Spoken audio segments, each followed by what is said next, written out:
Welcome back to Watching the Throne on the Late Night Chat Network, episode 82.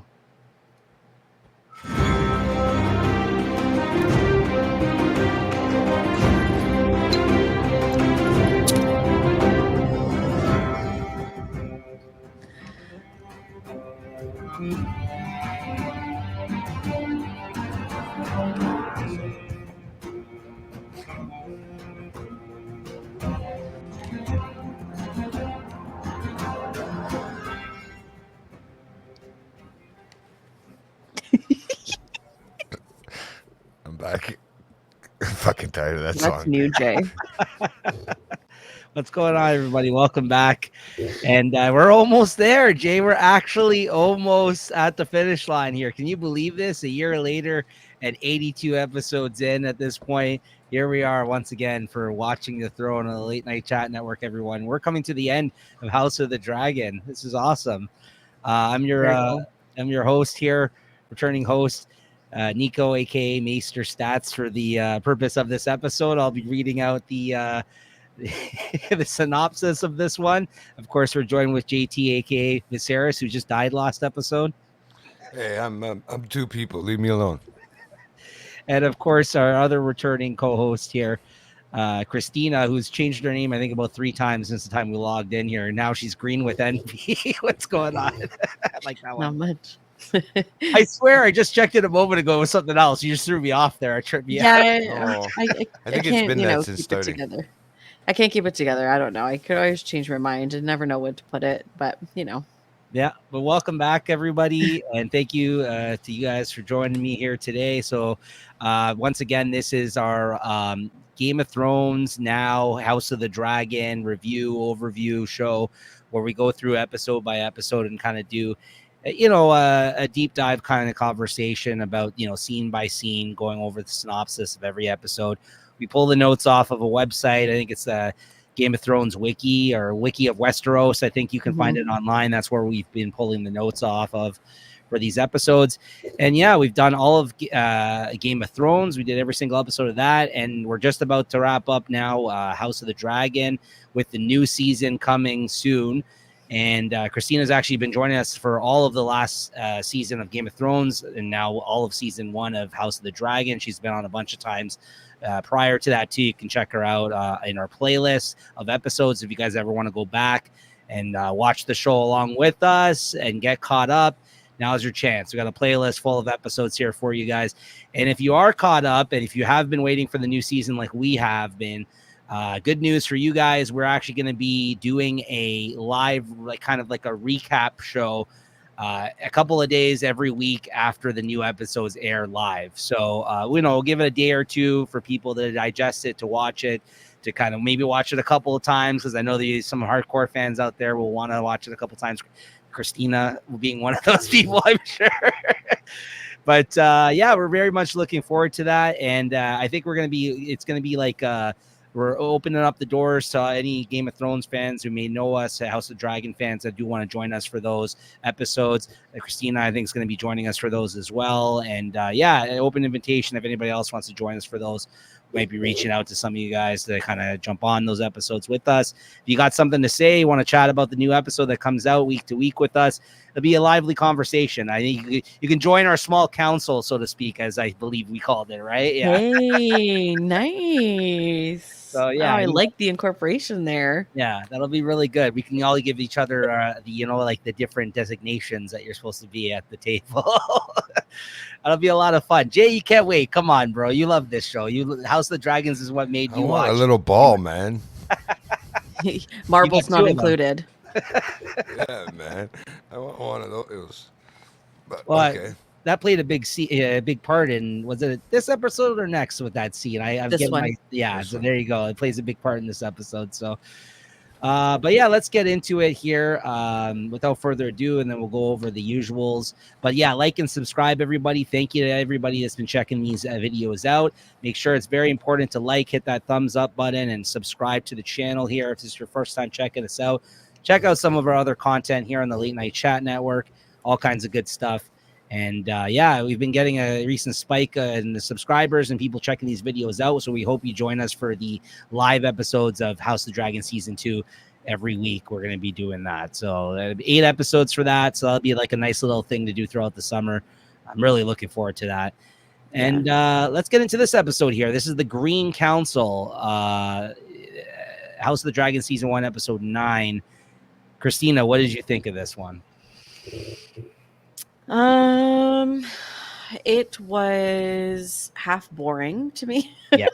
No, you're right. I thought that too. Yeah. It was boring. I mean, lots was going on, but there was a lot of like really unrealistic, like especially near the end, there was a few unrealistic things that I was like, I don't know, I don't believe this. Like this is whatever. I don't know. It was really boring. Like it's weird that they placed this episode as the penultimate episode of the season prior to the finale, because like there's so many. I think the last couple episodes leading into this, we had said after those last recordings, I think that was the best like 2-episode block of episodes that we had recorded so far through the season. And to say that, to have this episode as the follow-up to the like prior to the last episode of this season seems kind of I don't know. Like, I don't think they paced this one out well, right? Like in that sense, like, because I think some of the things that they focused on in this episode, they really could have done, I think, throughout some of the previous ones, really. But for it to be the main focus, some of the events of this episode seemed weird, right? So I don't know. Very much. It just seemed like they elongated this storyline. They just like stretched it out too much. Plus, this was only like, I think this is like a 54-minute episode. Like, this is one of those ones that came in under an hour, if I'm not mistaken. Oh, right. Yeah. And so, like, if anything, they could have maybe just tacked this half of what happened in this episode onto the last episode as a lead in to maybe that. You know what I mean? Like, they probably could have done another episode focused on maybe some. I don't know. I don't know what they could have done. It just seems that the pacing was a little off. I agree. This was not that exciting. I think episode for me. I don't know. The last episode was like an hour and a half, so maybe they did this one because it was a little bit too much information to like make into one episode. I don't know. Maybe they just wanted to clean 10 episodes. Well, that 9. In that sense, maybe it's actually. I mean, I know we were worried about. I mean, we're upset to hear that they're only doing 8 episodes in the new season. But sometimes, based on how the length of the episodes, like like Apple does, and like these other streaming platforms now, they don't have a set time. Like you know what I mean? Like it seems like a lot of like HBO used to be like you have to try to get it in closest to an hour as you can. Whereas now, like some of these other streaming services, you'll have like a 45-minute episode, you have like a 35-minute episode, whatever serves the actual content of the story of the show, right? Which maybe that's in our benefit if they're only going to do 8 episodes, because they said they were doing it for story purposes, right? Only the fact that they're ending it on 8. What do you think of this, Jay? Do you agree with this, that it was boring or what?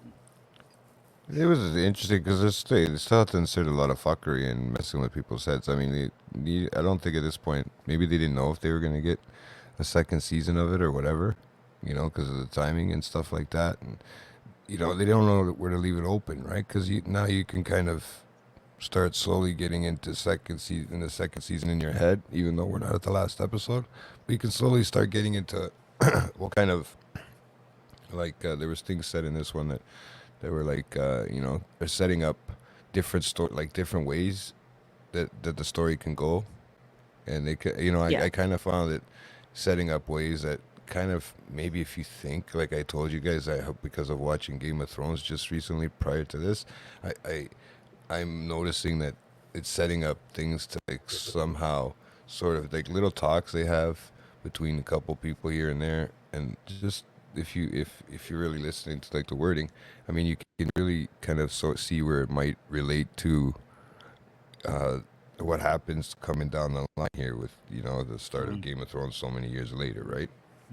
So I don't know. It's weird how it's like sort of played out. Like I don't know if you guys also noticed, but there was no Rhaenyra, Daemon, any of them in this episode. It was all things that were happening within, I guess, King's Landing, with the outcome of where we left off last episode, with her thinking that he wanted their son, to be the next king, right? So it was and you're right, Jay, like we've seen this kind of happen somewhat similarly in Game of Thrones, where it's just they had to do like a mad dash scramble of like picking out the next king under like in the middle of the night, essentially. Like, you know what I mean? Like we've seen that move. You're hearing houses, right? And stuff. Right. Like when the Lannisters kind of seized hold of the kingdom there after the Baratheon situation, right? Like with the killing of the bastard child and all that, Yeah. like, around the town.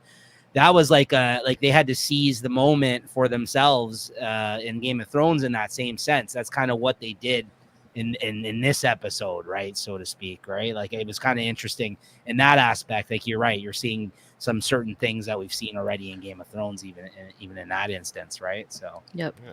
These next two episodes, you really got to listen to what they say, because it is setting stuff up for like the houses down the road that we hear about, different things that come of this in that sense. You know what I mean? Like it's just it's really messing. if you literally just watched Game of Thrones, it's fresh in your head too, right? It's really like this is now the second time watching this, as opposed to, I watched it live and I didn't really kind of understand it as much, but now it kind of makes a little bit more sense with watching it, right?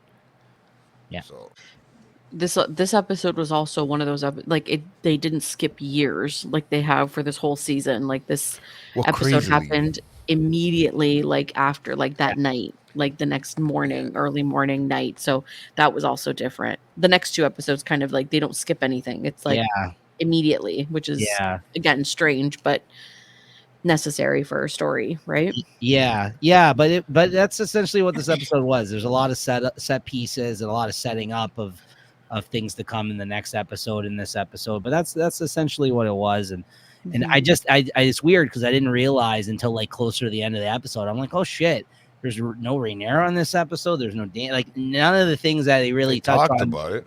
Yeah, but like none of those characters show up till the next episode, and to have them not present in one of the episodes too in the first season seems odd. I know they did that in Game of Thrones sometimes, but that was like later on in the series. Sometimes you'd get like and they also had like 25,000 characters in Game of Thrones, whereas this one it's like there's 12. Yeah, so I mean, it obviously felt like they needed a whole episode to put this into which I guess Rhaenys is the big character in this episode. Like we'll get to that, which I think is probably the best scene in the episode, but we'll get to that when we get to that. So but there's not many notes even for this episode, guys, so like we'll see what we can talk about here to stretch it out if we can, but there's not as many notes for this episode, so that's why I wasn't afraid to kind of ramble on a little bit here at the start, because there's not as much to cover because of there's so many drawn out scenes in this one in terms of the synopsis, right? So here we go.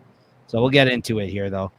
So in the dead of night, a servant boy discovers King Viserys has died in his sleep and immediately informs Queen Alicent, Hightower's lady in waiting, Talia, I don't know, who wakes and alerts her mistress to her husband's passing. A tearful Alicent hastily dressed and heads to her father's chambers in the Tower of the Hand, informing him of the king's death and her husband's seeming choice on his deathbed to rename his heir as her eldest son Aegon. Unbeknownst to them, she lights a candelabra on the window of Viserys' chamber as a signal to someone in King's Landing, the helper there during this moment. And then the small council is hastily convened. Sir Tywin Lannister asks what matter could not have waited until dawn, sarcastically asking if Jordan was invaded, only to be silenced when Otto informs him the king is dead. Wow. You like that moment, Jay?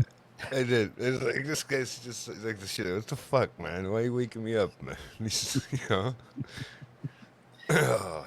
just good. Brings up different things, right? Mm-hmm.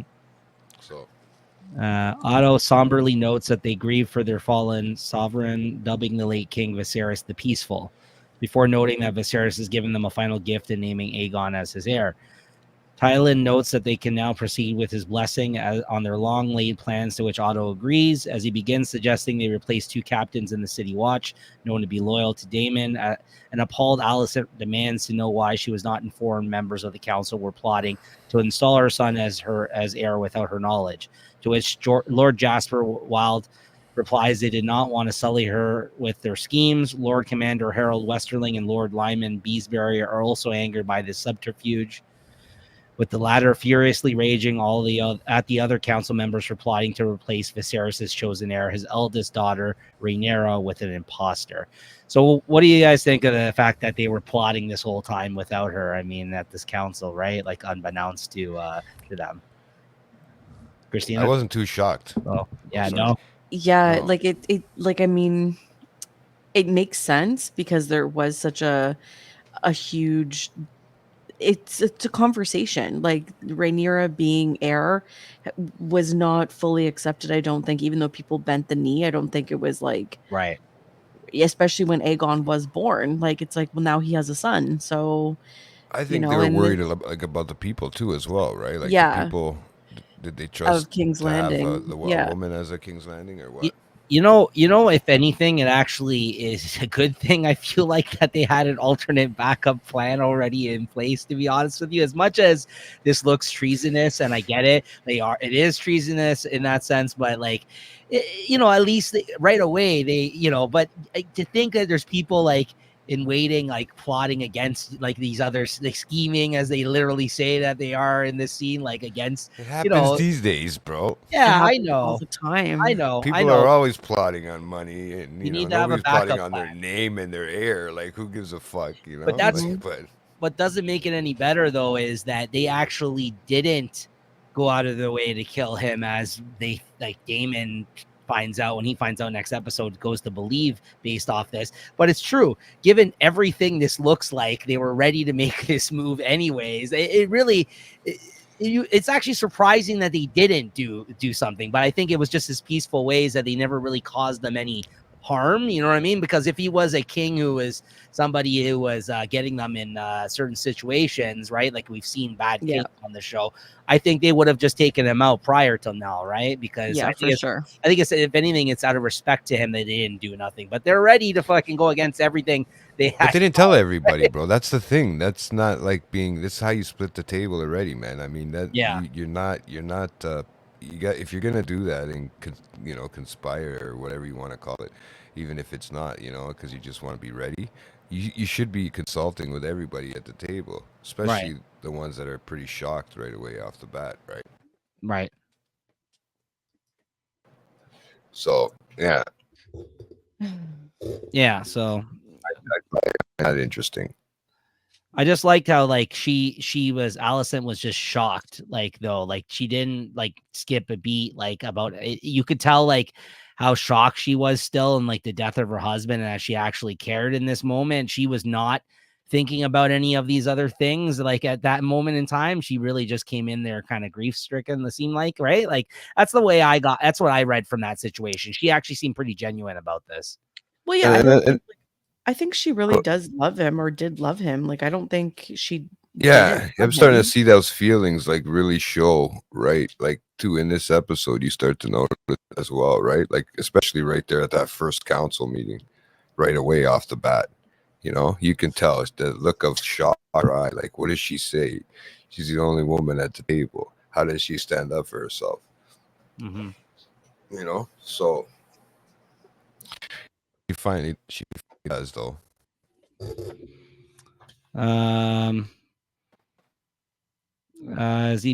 So I got to that part. Lord Commander Harold Westerling and Lord Lehman Beesbury also angered by this I said that. Tywin protests that Aegon, the king's firstborn son, is hardly an imposter, when Lyman responds that hundreds of lords and landed knights swore fealty to Rhaenyra as heir. Tywin retorts that was 20 years ago, with most of those having since died.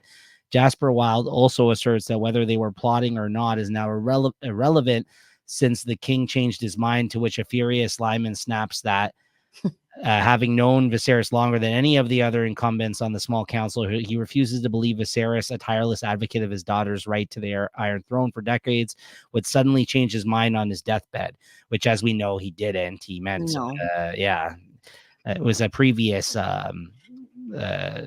This is where all the names they really fucks them up, right? Yeah, when everybody's named Aegon, like it's just like, who are you talking about? So he refuses to believe that he would do this. Suddenly changes his mind on his deathbed, noting that as well as the suspiciousness, and that the only witness to this change of heart is the new heir's mother, which I agree. Angrily accusing them all of treason. Grand Maester Orwell tries to calm matters, but Lehman refuses to be silenced, going so far as to insinuate one or more members of the small council committed regicide, given Viserys was well enough the previous day.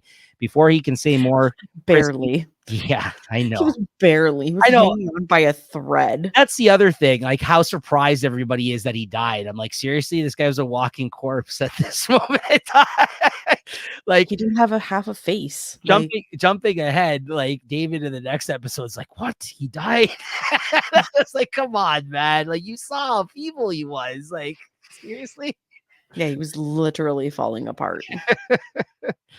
Yeah, no, I mean, yeah, I guess you'd still be shocked, but like it was one of those things where like it would I think anytime I look at him, I'd be like, yeah, any day now. It's like, it's anyways. Um he refuses to be silenced, going so far to insinuate one of the members of the small council. Yeah. Before he can say more, Kristen Cole angrily seizes Lyman and forces him back into his seat. Unfortunately, the force Cole uses slams the frail Lyman's head into the table, fatally cracking his skull to the horror of all. A furious Harold draws his sword and orders Cole to forfeit his white cloak, only for Cole to draw his own blade, justifying his actions as retribution for Beesbury slandering the queen with accusations of regicide. Before the two Kingsguard can come to blows, Allison and Otto order them to stand down.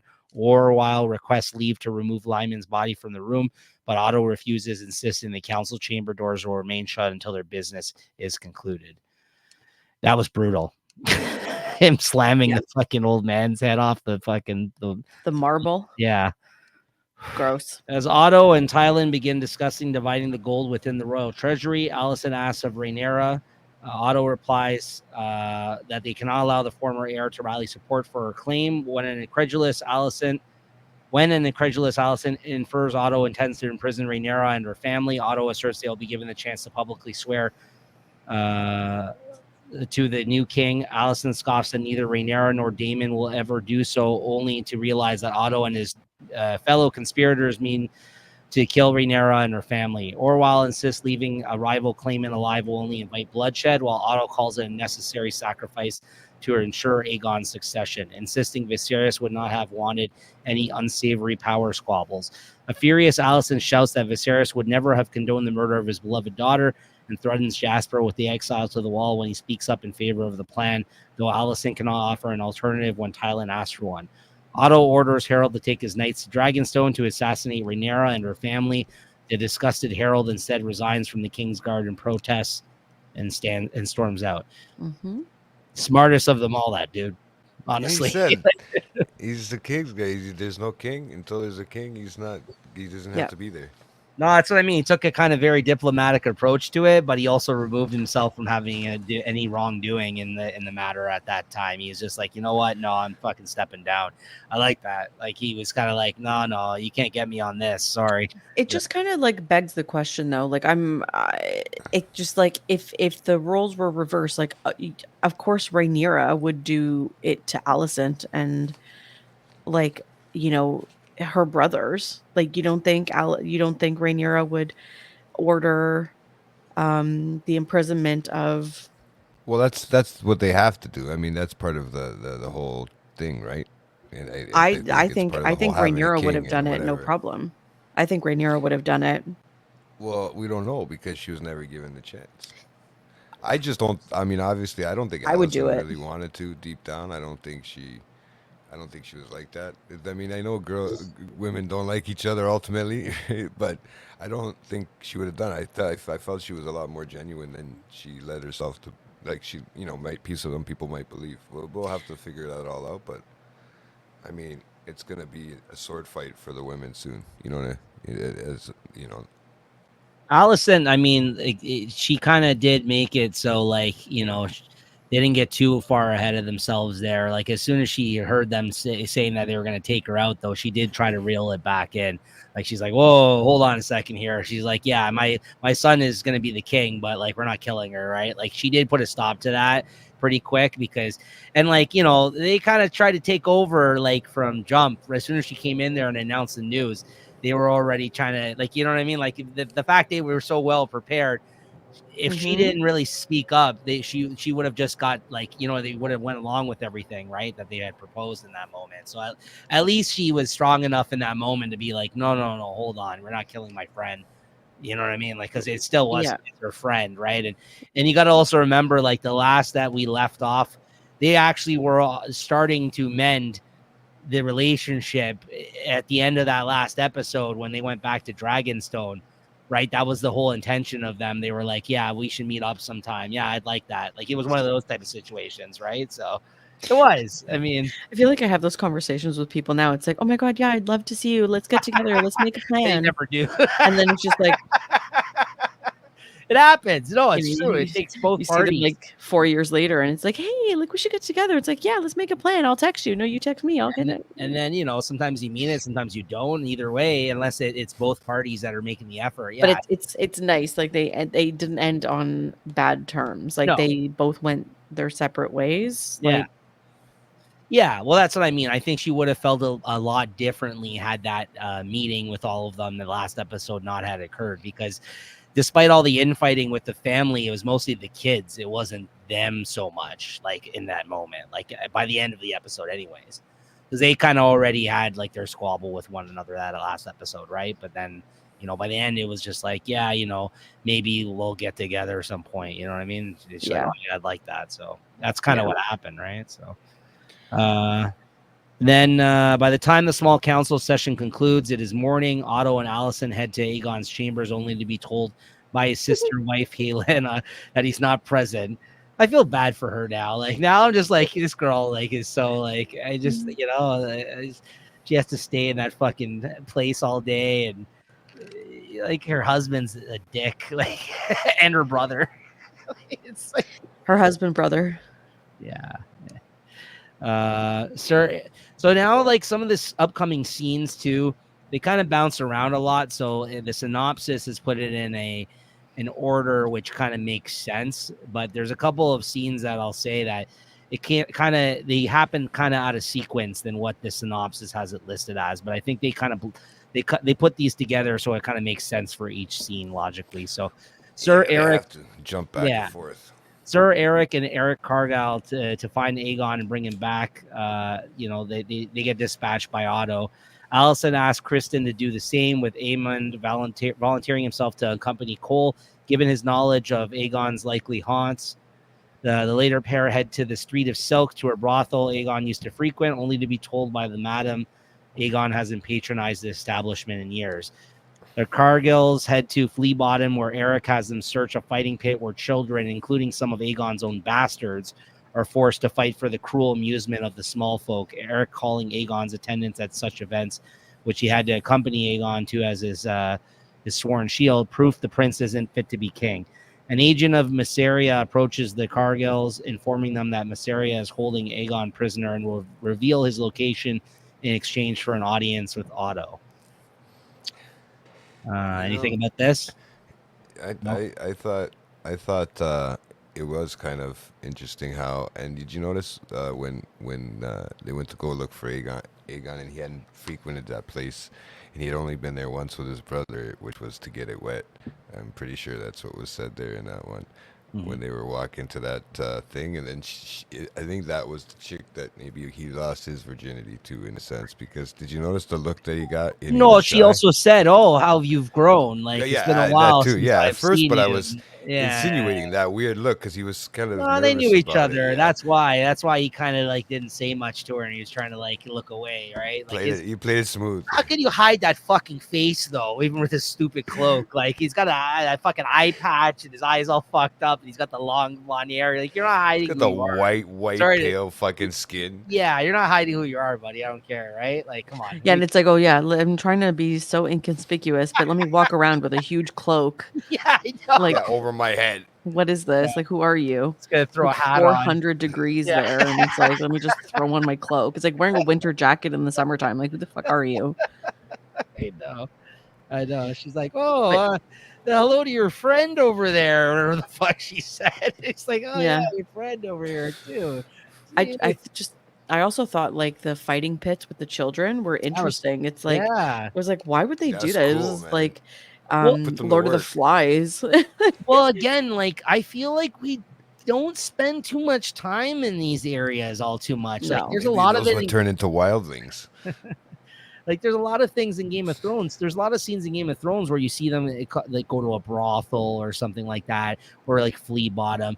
but not really. We don't really get to explore these establishments as much as, like, you know what I mean? Like, I feel like we That could, was like their right? cool entertainment. That was pretty awesome. I mean, to be honest with you, I mean, I'm against all that children stuff and whatever, but that was I'm pretty like, fucking they awesome. were checking that kid's teeth, and it's like his They teeth were make like him, yeah, filed into like little man, like fangs. Yeah, Like it yeah, was and their weird. nails sharpened. Oh my yeah. gosh. It was interesting to see what goes on exactly there, right? For amusement and for everything else there.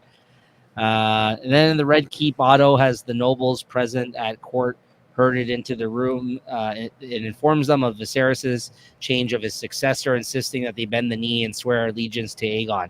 Lord Merryweather and Lady Fell refuse to break their oaths to Rhaenyra and are imprisoned for it. Lord Alan Caswell, feigns alliance and then tries to flee the Red Keep to get word to Rhaenyra, only to be intercepted and executed by Larys Strong's men on Otto's orders. Otto afterwards heads into the city to meet with Mysaria, who demands that Otto put down the child fighting rings of Flea Bottom, noting that the gold cloaks take bribes to allow the barbaric sport to continue. When Otto agrees, Mysaria reveals that Aegon is hiding in the Grand Sept. Dun, dun, So dun. the whole time I was watching this scene, I kept thinking of you, Nico, and how much you loved this woman's accent. And it was like full-fledged in this episode. Like the last time we saw her, it seemed to have like disappeared, Yeah. but it was like it's like she has like half her tongue is cut out or something. Like she's not speaking properly. I don't know what type of an accent she's supposed to have. I don't know what she's going for either. But I will say it seems like you just pointed out, she's fully leaning into it now in this scene. Like before, it seems like she was still working it out, and now like whatever this accent is, she's just going for it. Like, you know what I mean? Like, Yeah. I don't know. She's like, I don't know. but if you do the children, and it's Right. like, what are you saying? Like, It's, what? it's Yeah. it's like two different accents together in one somehow. Like it's like, you know what I mean? Like this is a well-traveled woman of Westeros. I mean, she's got like certain dialects, and I don't know what's going on, man. But yeah, I don't know what it is. Like you know what? Like if she's English, I don't know if she's English. Whatever accent she came to the show with, you should have just ran with that. Like no one fucking knows. Like, it's like she made up an accent for Game of Thrones specifically, whatever this accent is. That's so weird because like nobody else has this accent. No, Like, everyone it's like have them sound English. You're like, okay, yeah, whatever, because they are. Makes no It sense. is. It's all like a mix between Irish, Yeah. English. It's a weird fucking mixture. Yeah, I don't know. And she looks like she's the chick from Ex Machina. She looks like she's somewhat Asian. I don't know, like if she's full Asian, like, or what kind, if she's Japanese or Chinese. I don't know, right? But I can't remember if she has an accent in the movie, right? in Ex Machina, she does. She's like Japanese in Ex Machina. I feel So like. there you But I go. don't know- Maybe it's but I hard don't- to switch it. I don't know. I don't know if that was her character in that. I don't know. It's weird. Yeah. But anyways, it's just a weird accent. I agree. I'm glad you caught on to that. yeah, the whole time she was speaking, I was like, oh, Nico's probably enjoying this. I was not. It was a good scene though with her. I just didn't like know what she was doing once again. I'm like, that's a choice. It's a choice. Yeah, I would enjoy it more if she just went Sansa or something like that. You know what I mean? We need Director Well- Neeks over here. Yeah, I'm just gonna dub my voice in. And the cutting room floor. That's Yeah. it. After watching the Silent Sisters prepare Viserys' body for burial, Alicent goes to speak with Princess Rhaenys, locked her in her quarters. Rhaenys' fury at her house arrest becomes sadness when she realizes her cousin is dead, then scorn when she realizes the Greens are usurping the succession. Scoffing at Alicent's insistence, Viserys wanted Aegon to be his heir. Alicent beseeches Rhaenys to support the new succession, pointing out the losses and insults she has suffered thanks to House Valerian's allegiance to Rhaenyra.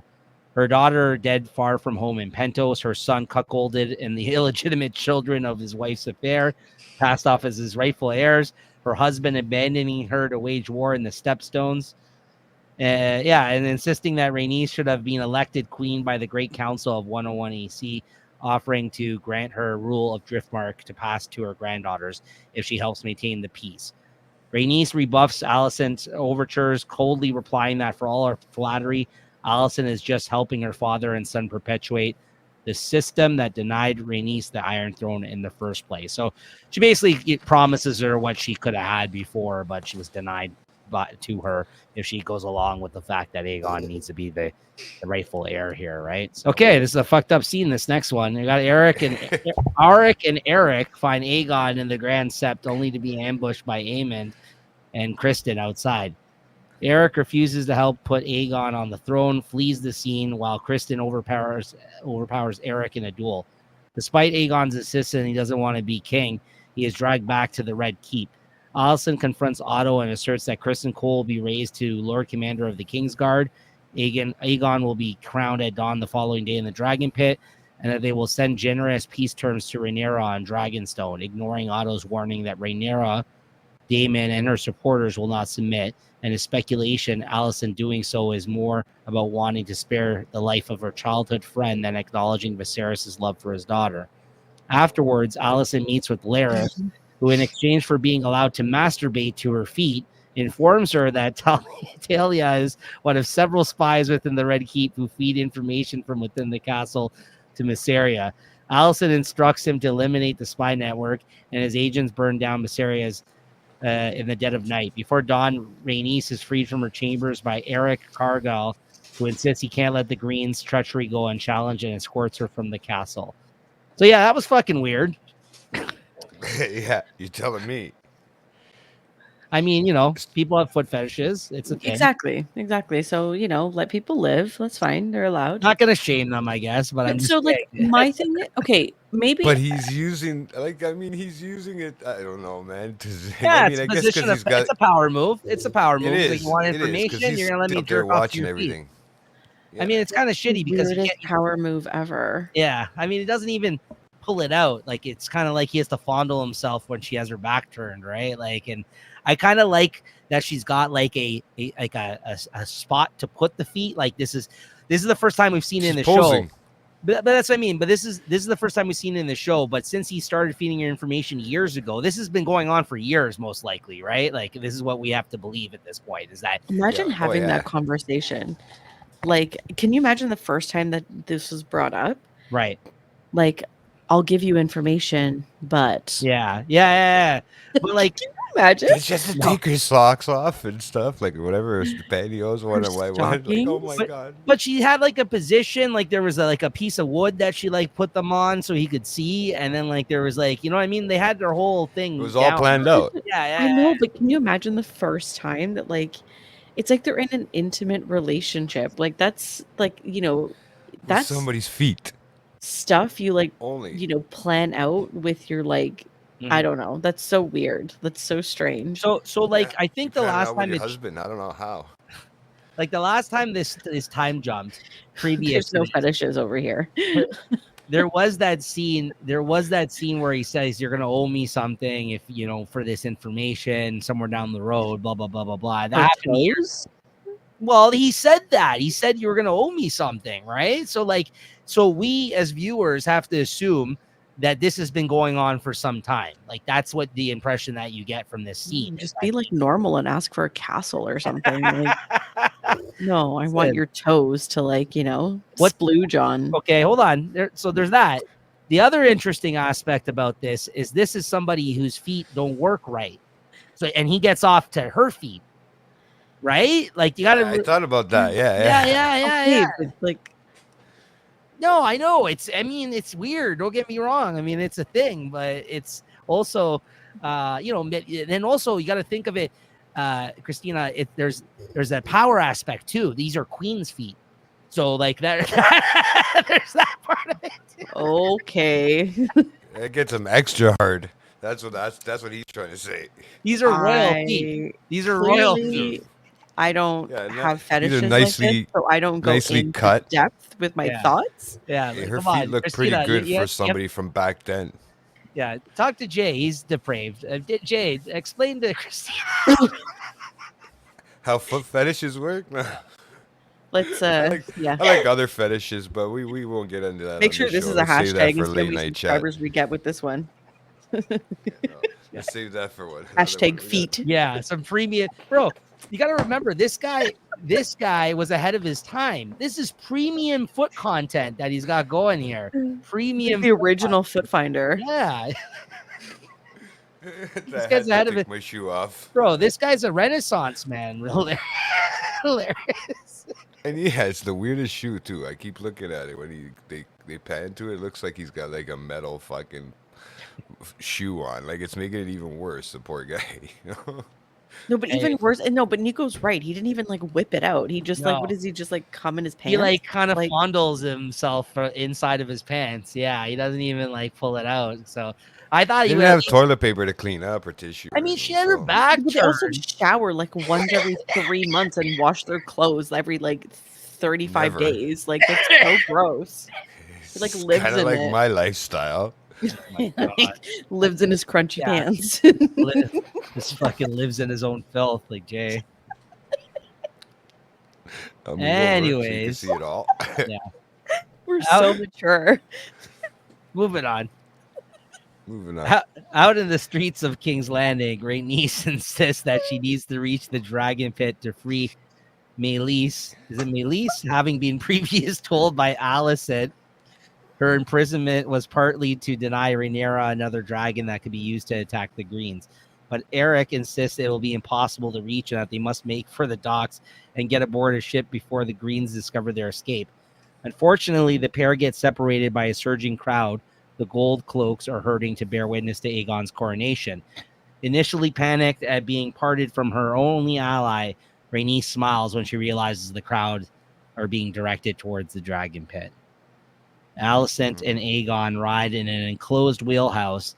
The former, she gives her son shit for seemingly ingratitude at the efforts being made on his behalf to crown him king, while Aegon makes it plain he doesn't believe a word of Alicent's claim Viserys named him heir on his deathbed. Given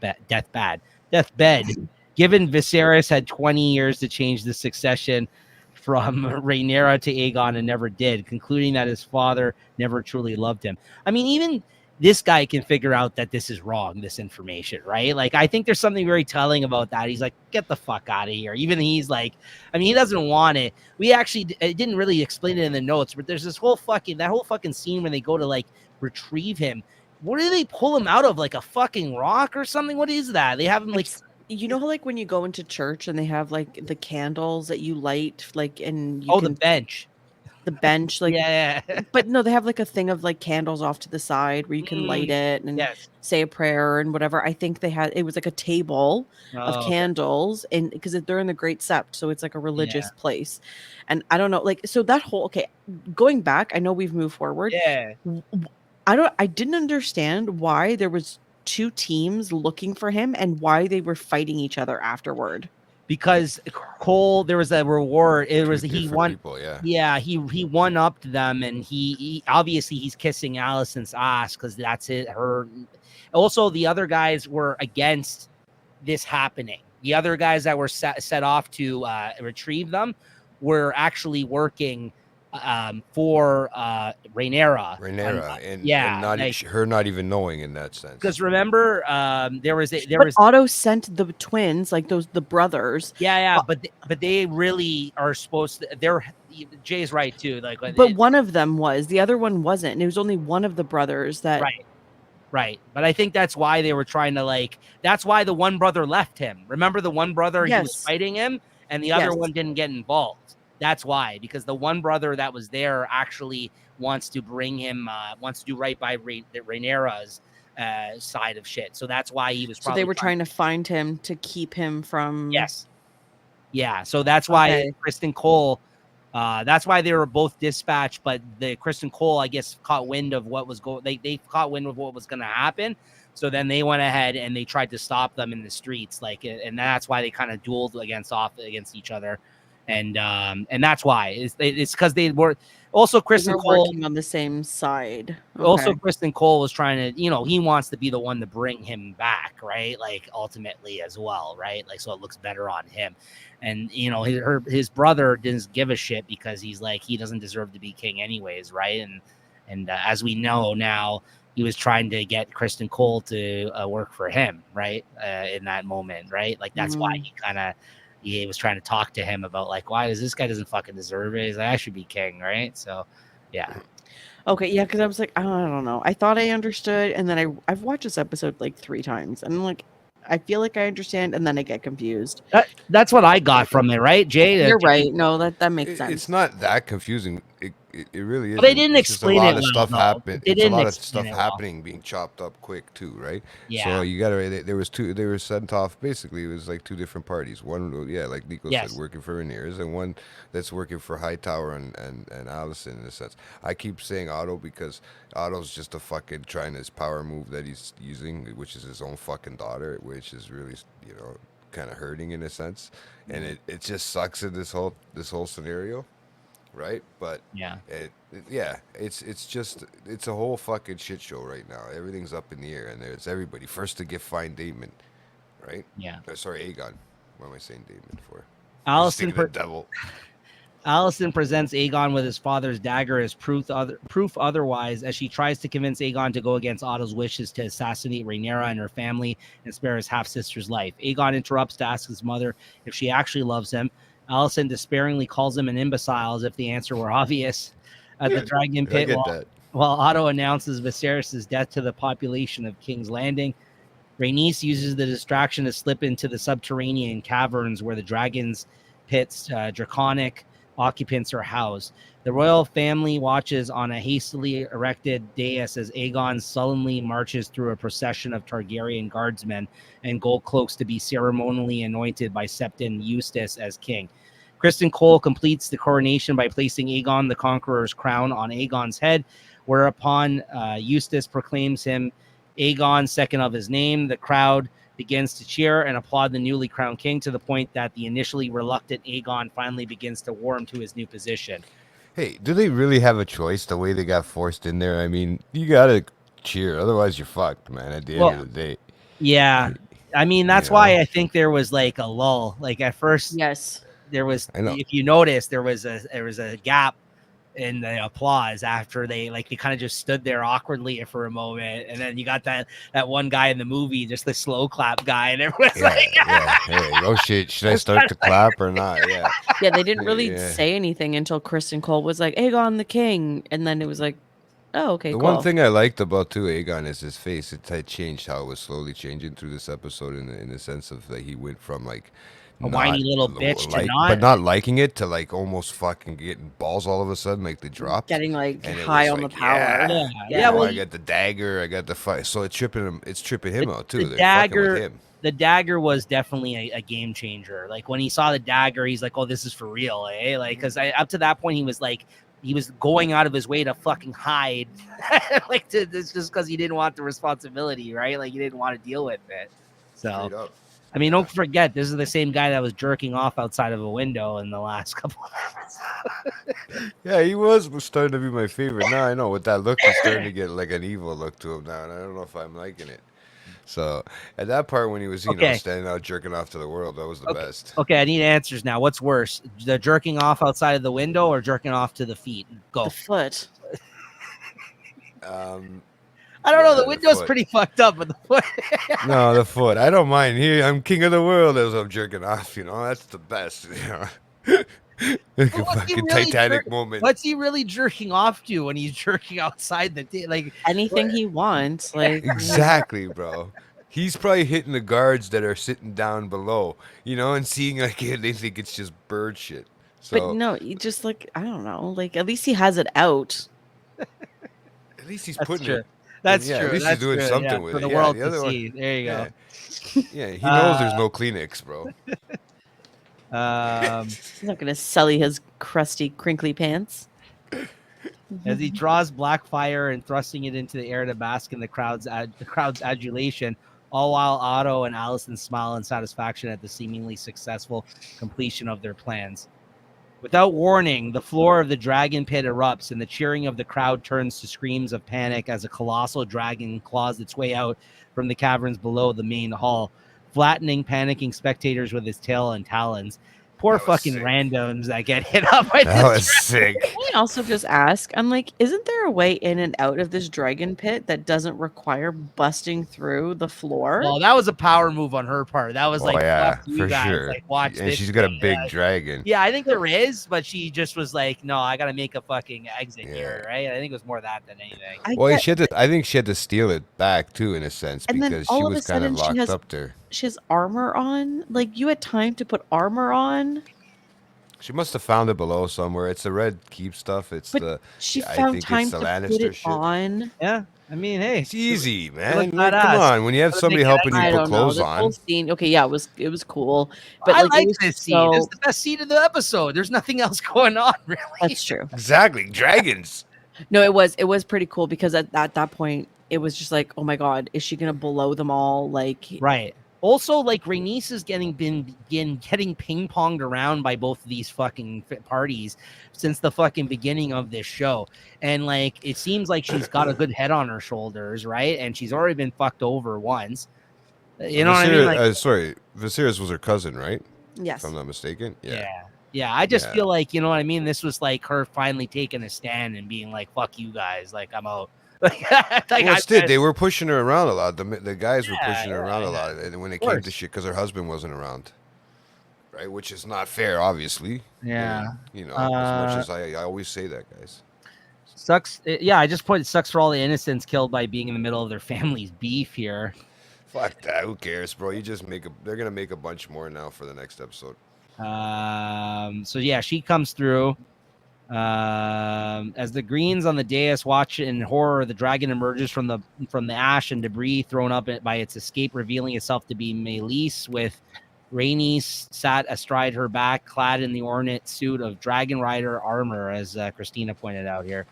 A panicking Otto bellows at the gold cloaks to open the dragon pit's doors to allow escape, but his commands go unheard over the chaos as Rhaenys directs Meleys towards the dais. With the fury of the Red Queen and the Queen who never was bearing down on them, Alicent orders Kristen to get Helena to safety before placing herself between Aegon and the snarling dragon.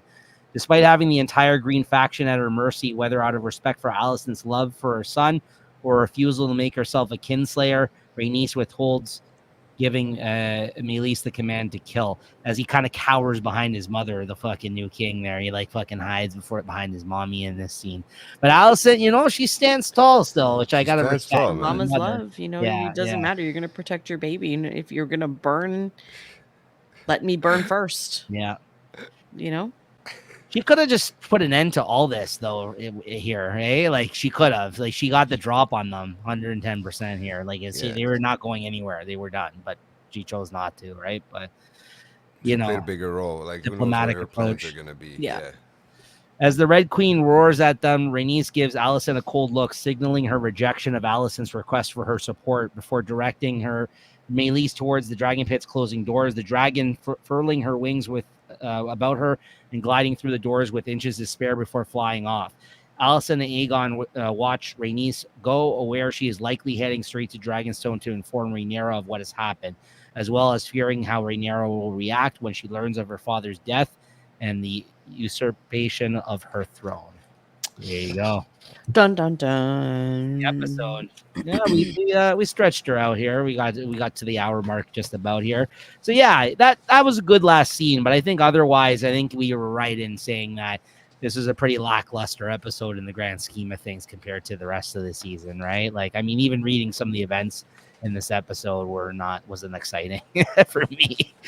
But the next one I think is a pretty good episode, the finale, which we're gonna talk about on next week's episode. And I forgot to this week's episode, I should say. I forgot to mention at the top of the show, if you guys are still watching and you haven't noticed yet, these episodes are going out every Tuesday and Thursday for the last few weeks of us leading right into the new season of House of the Dragon. We had to kind of do it that way to get these out in time, so we're all ready for you guys when the new season comes out. We're not talking about these the older season here. So yeah, good stuff. Any other last comments, guys, on this episode? Anything to add? I found it No. useful. It's coming up to be useful, I think. So We'll see Yeah, how I mean, the new season starts, and we'll see if we can look back and say, hey, you know what, that episode was a useful episode, mhm. right? So Well, it's not that we're it's not hoping. you know what, I'm not saying it's not useful. Like it's just A it's I lot. don't know. There wasn't much really there wasn't much in terms of like exciting moments in this episode, let's say, right? Like it's so, I think they saved whatever they had left for the next episode, which I think is better in terms of what happens actually in it. It is the finale, of course. It leaves on a fucking huge cliffhanger, which pissed me off at the time, and we've waited 2 years now. But just as like Game of Thrones, typical Game of Thrones fashion, that's what they like to Yeah. do. Yeah. Oh, yeah. Yeah. I'm not, I'm just saying it just sucks because here we were thinking that it was going to be maybe a year, but it's been 2. So, No, anytime It's it's true. like construction on Eglinton. If they say 5 years, yeah, just assume it's going to be 12. exactly. Fuck Yeah. Gardner. Yep. Well said. Well put. So there you have it. All right, guys. Thank you once again to Christina, aka Green with Envy, for this episode. And of course, JT, aka Viserys. I died last episode. Should put Viserys' I had to rotten respect corpse. his name. That's I right. had to, respect the name and the throne. Yeah, yeah. You're the king of, what do you call him? The king of peace or whatever? King Viserys. Viserys the Peaceful. Yeah, the peaceful. There you go. Yeah. That's what I mean. They always they like that. They kill off the peaceful people, man. Fuck. All right. Well, that's next Just like you episode. guys are gonna do on this show for me. Is the finale here of House of the Dragon. It's been great time. Make sure you like and subscribe, guys, and we'll see you guys next time. Later. Bye. Peace.